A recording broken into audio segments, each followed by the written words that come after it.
Olá, eu estava pensando sobre o motivo inicial de eu criar esse podcast, que era reunir ali informações que eu acredito tanto do poder que existe na Bíblia e do poder que existe na mentalização que a gente faz, de todas as coisas que nós queremos, o quanto nós podemos atrair para a nossa vida, sejam coisas boas ou ruins, mas o quanto nós somos criadores dessa realidade. E que tem tudo a ver com Deus, porque Deus nos deu esse livre-arbítrio da nossa vida, das escolhas, das decisões, dos sentimentos, mas Ele dá direções o tempo todo de como devemos funcionar aqui na Terra para termos o melhor, né, da vida, para termos uma vida abundante. E estudando hoje pela manhã,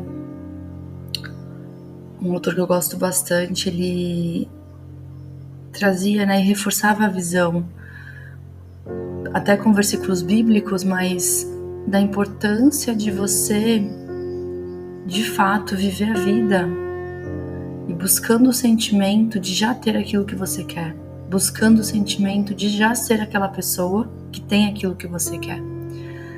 Porque o nosso subconsciente, ele sente, e para ele o que é real, o que não é real, ele não tem distinção. Isso, todos os livros que a gente lê sobre esse assunto e todos os estudos que existem sobre o subconsciente é algo real, a gente sabe, né? Poxa, por meio dos nossos sonhos, por meio de coisas que nós lembramos somente em processos terapêuticos, onde a gente volta lá atrás e aí relembra, né, do nosso passado.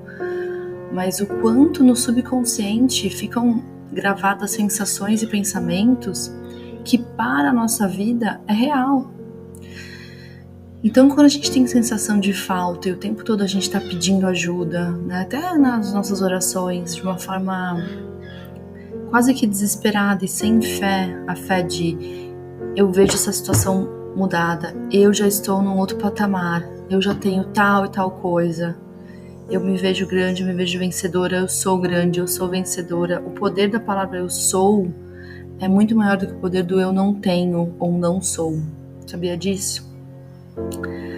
E a gente exercita muito, né, principalmente na infância, essas palavras negativas. E aí, conforme a gente vai tendo decepções na vida, também, fracassos também. E por isso que é uma reprogramação totalmente nova, mental, de começar a olhar para as coisas, para o desafio e declarar: eu já tenho, eu já sou próspera, já sou emocionalmente realizada, já tenho uma conexão com Deus muito forte. Tudo aquilo que você deseja, você pode começar a declarar como já sendo, porque tudo se faz da palavra. A partir do momento que o seu subconsciente escuta, ele acredita e ele vai fazer de tudo para que isso tome forma. E se você não acredita, você precisa testar.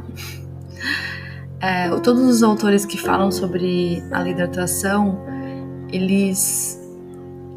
os grandes, né, falam que alguns deles não acreditavam, eram céticos quando começaram a ter contato com esse tema.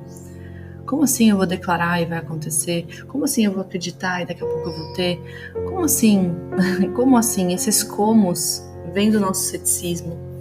Porém, é algo que se confirma na Bíblia, que é o manual da vida. E a gente não tem dúvida do que está ali. Que foi o próprio Deus que trouxe todas aquelas informações e revelações. E diversas vezes a gente vive na nossa vida exatamente o que está ali, quando a gente coloca em prática, né, os conceitos e princípios. Então, o segredo para você realmente manifestar uma vida nova é o sentimento. Como buscar no seu dia a dia ter esses novos sentimentos, onde você vai para a academia não como uma pessoa que está cheia de falta, uma pessoa que já tem tudo aquilo que buscava. Como essa pessoa reagiria? Como ela daria bom dia para as pessoas? Até esse olhar muda. Se eu estou satisfeita, se eu conquistei tudo aquilo que hoje mais me causa ansiedade e medo, já estão comigo? Se eu não tenho falta de nada, se eu vivo em abundância, como eu agiria? É assim que você tem que agir hoje. E esse é um enorme desafio. Eu não estou falando que é fácil, mas quem consegue se torna muito grande. Porque quando você consegue driblar sua mente, não tem inimigo contra você. Não existe barreira, não existe limite, você entende? Que a única e maior barreira para nós somos nós mesmos. Se você treinar, se você estudar, passar por essa barreira, não há nada que possa ser maior do que você.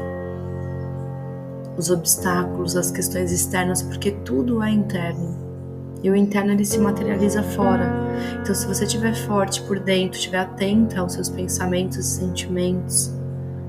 E a maior guerra, eu sempre falo, é na manhã. Pela manhã que você tem que ter muito cuidado com a sua rotina. Se você começar amanhã a abrir no celular, provavelmente não vai ter uma manhã boa.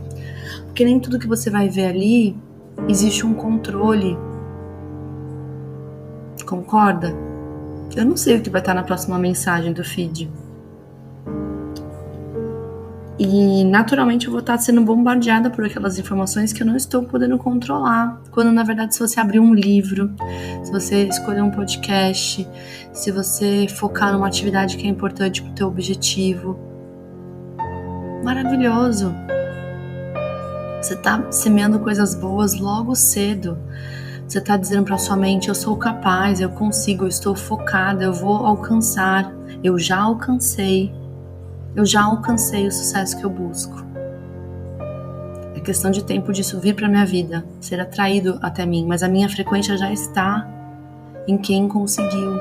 E o Marcelo compartilhava comigo de manhã uma percepção de que na Bíblia não existe o pedir, né? Existem declarações, existem determinações. Lógico que existe, né? Em algumas situações, mas reparem as pessoas que foram curadas. Jesus não falava. Ele falava, a sua fé te salvou. Levanta e anda. Sabe? Levanta, você já está curado. Eram declarações. E a dúvida não existia. E a dúvida não pode existir em nós. Se você quer construir uma nova vida, se você quer ser uma nova pessoa, se você quer deixar para trás sentimentos ruins, pensamentos ruins, que são o resultado da sua vida hoje, porque os nossos pensamentos, eles se materializam. Então, se você começar a mudar seus hábitos, se você tiver esse cuidado da manhã, eu falo da minha RDV, a rotina da visualização, que não é só visualização, né? Eu pratico uma mensagem que eu envio pro Marcelo com a vida dos sonhos. Oi, como se eu estivesse lá, como se eu já estivesse lá. Oi, hoje eu acordei, hoje nós acordamos, hoje nós tomamos nossos suplementos, treinamos na academia de casa e eu vou descrevendo ali tudo. Ele manda pra mim também.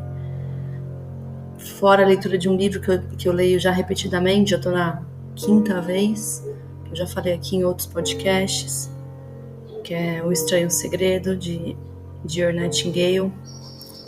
É um presente que eu literalmente descobri há um ano atrás, lendo um livro de um outro autor, Bob Proctor, e eu tenho feito conexões entre os livros e tem me sido muito útil, porque quando eu leio um livro agora e esse autor fala de um outro livro, eu já naturalmente começo a ler meu próximo livro, esse livro. Então eu tô pulando de livro em livro. Isso nunca tinha acontecido, mas é muito bom porque existe uma conexão entre eles. E por que eu tô falando isso? Porque coisas boas vão atraindo coisas boas. E a gente tem que ser muito crítico com o nosso tempo, com a nossa vida, com as nossas manhãs. O que você tem feito no final de semana? Você acorda com qualquer horário? Você deixa ser acordado ali? Poxa, por que não ter uma rotina? Não, mesmo no final de semana eu vou acordar a tal horário. E você que define. Eu não vou te falar que é melhor acordar super cedo como a gente faz, mas pra nós, que diferença faz? Eu consigo treinar de manhã, mesmo no final de semana eu consigo ter um tempo de leitura, um tempo de café com calma, porque nesse momento onde eu estou gravando esse episódio, Ben e Matias estão dormindo. Já fazem 2 horas ali que eu estou acordada, fazendo uma série de coisas que me fazem feliz, me fazem bem. Então a gente tem que parar de se enganar de que o que é bom para todo mundo é bom para nós. Talvez alguém falasse assim, nossa, adoro dormir até tarde no final de semana. Para aquela pessoa funciona, para mim não. Se eu acordo assim, eu já acordo achando que poxa, não aproveitei amanhã, daqui a pouco já vai emendar um almoço. Eu preciso desse tempo. O que você precisa ter de manhã como rotina que você não vai abrir mão nem de final de semana para que você tenha um bom dia? Essa é a pergunta e esse é o desafio que eu lancei aqui para você. Se quiser depois me contar, e eu contei um pouquinho do meu, ainda tem outras etapas, mas eu acredito que deu para perceber que é importante esse controle. Tome controle da sua vida, tomando controle das suas manhãs. Faça um excelente dia.